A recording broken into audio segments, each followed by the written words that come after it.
Première source de satisfaction pour Pierre Cohen. Aujourd'hui, le budget du côté de la majorité, on annonçait un gaspillage, un trou de 100 millions d'euros laissé par la précédente municipalité. Eh bien, il n'en est rien. Il n'y a pas de trou. C'est-à-dire qu'il y a quelques emprunts qui ont été... Alors, on n'a pas les derniers chiffres d'emprunts, mais on peut s'apercevoir quand même que, globalement, c'était ce qu'on avait prévu et qu'on se retrouve avec une véritable continuité par rapport aux 6 ans. Maintenant, sans nier, évidemment, les difficultés qui nous attendent concernant la diminution importante des budgets de l'État. Inquiétude en revanche du côté de l'opposition, la gestion des finances. Du côté de la ville de Toulouse, elle se ferait au détriment de la communauté urbaine. Par exemple, la ville de Toulouse quasiment arrêterait de donner, je dirais, une partie non négligeable de ces 15 millions d'euros pour le transport auprès de la communauté urbaine. Donc, ce qui veut dire qu'on sent se dessiner une politique d'augmentation de la fiscalité à la communauté urbaine, pas d'augmentation à la ville de Toulouse,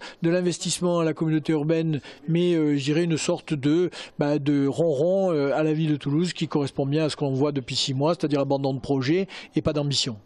Demain, lors du conseil municipal, la nouvelle convention qui coordonne l'action de la police nationale et la police municipale doit être dévoilée.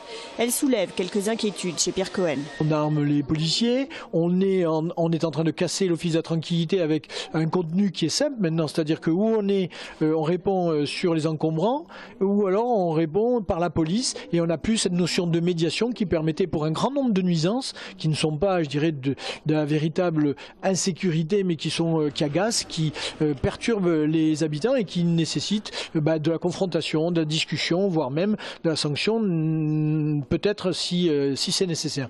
Donc on a bien là une sorte de confusion des gens. Enfin, petit clin d'œil de Pierre Cohen qui a clos ce rendez-vous d'avant-conseil municipal en se félicitant du changement d'avis de Jean-Luc Moudin concernant la machine.